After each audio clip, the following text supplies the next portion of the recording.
What is going on, ladies and gentlemen, and welcome to another Chelsea preview. Today we are previewing Leicester vs Chelsea. First game after a big Champions League win. To be fair, this is the first preview I've ever done after a Chelsea win. Sounds crazy, doesn't it? But this game doesn't have the pressure that the Leeds game or the Dortmund game had, but I think a lot of fans are now going to be expecting to see some results. And knowing Chelsea, this could be a slippery game for us. Leicester have had a tough time this year, right? Like, they haven't had any money to spend. They bought in a few players in January, but a team that you'd expect to be in and around like the top 6, 7, who, in a few years ago they were challenging for fourth and they lost out to it on the last day. They won an FA Cup not too long ago against Chelsea, bearing in mind. So they're a good team. They have some good players. They've had a tough season. They're in a relegation battle, so they've got it all to play for.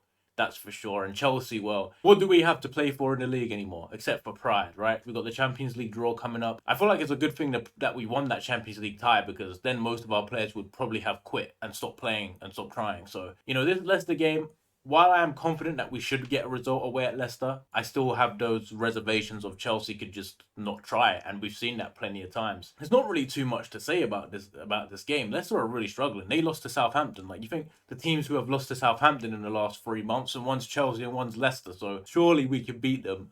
Of course they have a few dangerous players in there. James Maddison's always a good player. He's probably going to get a big move. Harvey Barnes is also a decent player. Kelechi Iheanacho is always dangerous. He always can score you a goal. So it's not like this should be an easy game for us, but I do expect Chelsea to put up some kind of fight. I expect us to push on from what we've done, because that performance against Leeds, while it wasn't amazing, it was good enough. We got the result. Against Dortmund, I think we played very well for large portions of the game.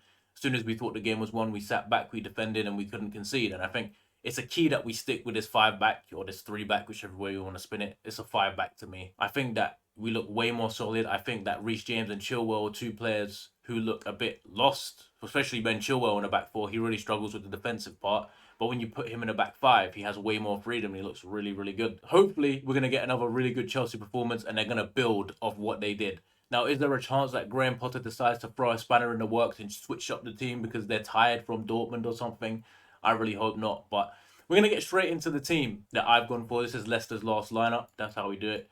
Like I said, they've got a few dangerous players in there. Maddison, Iheanacho, this Brazilian new winger. They got Tete. Pereira was good a few years ago. Castagna is always lively. And they've got a big man in Suter in the defence. A decent midfield as well. And Leicester can punish us. I'm assuming they're going to just play on a counter-attack and try and hit us with some quality. This is the team that played against Dortmund. I'm assuming we're going to hit this team again. Maybe the only real change I could see, barring any last-minute injuries, is maybe Badiashile comes in for Cucurella. But I think Cucurella had by far his best game as a Chelsea player. Like, head and shoulders, best player on the pitch almost. Well, I think he was the best player on the pitch against Dortmund.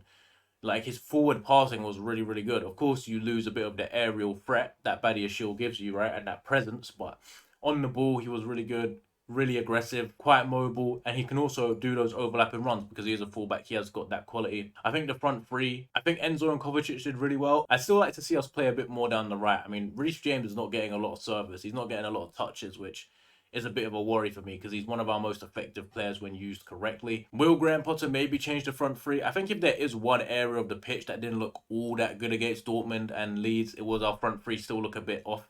Like, there was a moment against Dortmund where it was more like this and Kai Havertz was playing in here and Felix is in here and Sterling is just running in behind.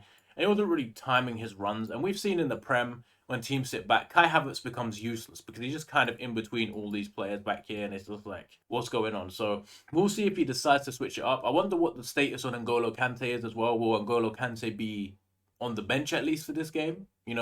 I know we know he's back in training. I'm very excited to see N'Golo come back into the team because I think he'll make a big difference in that midfield because he is a ball winner and that's something we don't have. And I think it would free up Enzo to do a lot more going forward. Honestly, if it's not broke, don't fix it, really. And I think this Chelsea team is probably what Graham Potter's going to go with. I don't really see why you would change it. Obviously, Silva, Mount, and Azpilicueta probably won't feature because we obviously know Silva's injured. Azpilicueta's got his concussion protocol, and Mount, I think he was in. I know he was suspended for the Dortmund game. I don't know if he's still injured. I know he had a little injury the game before. So, yeah, it'll be interesting to see if he does tweak it. Maybe Reece James is going to get the game off. I know they're managing his minutes. I think you just go with the same team. In terms of a prediction for this game, I mean, this could, again, predicting a Chelsea win is like betting all your money on red or black. It's like a 50-50 toss-up because you never know what Leicester's going to arrive. We saw a Leicester a few weeks ago that absolutely shredded Tottenham, right? But then they go and lose to Southampton. So it's like, well, which Leicester's going to show up? Is James Maddison going to play really well and chop us to bits? I feel like if we stick with the 3 or 5 at the back, Leicester are going to find it very difficult to break us down. It's just, can Chelsea create chances? Can they score goals? We know that Leicester are weak. We know that Danny Ward's not a good goalkeeper. We've seen Faiz struggle at times. So it's like, who's going to score? Is João Felix going to put one in? Sterling, Havertz, will Aubameyang come off the bench? Madueke, Mudryk, like who's going to score us some goals? Because that's really what we need. We can't just keep relying on some set pieces, a penalty. Like, we need to score more goals from open play, and I think that's really the big takeaway. I am going to go with a Chelsea win. We have to be hopeful. We have to build on this. Like, I'm looking forward. If Chelsea lose to Leicester, then I feel like all the hard work they put in winning against Leeds and Dortmund, it kind of just goes out the window because you've won those 2 games, the most pressure games, and if you go and lose to Leicester, it kind of puts you back to square one, really. Like, hopefully we're going to make a bit of a push in the league and win a few games. I want to see Chelsea win 3, 4, 5 games in a row. Hopefully we do that. Hopefully we get a few goals. I'm going to go Chelsea 2, Leicester 0. I feel like Leicester, while they are hot and cold at times, they're just not good enough. And Chelsea have a pretty decent record against Leicester. I know we lose the odd game here and there, but overall I think we have a pretty good record. But yeah, that's it for this preview video. You guys let me know what you think in the comments below, and I'll see you all in the next one.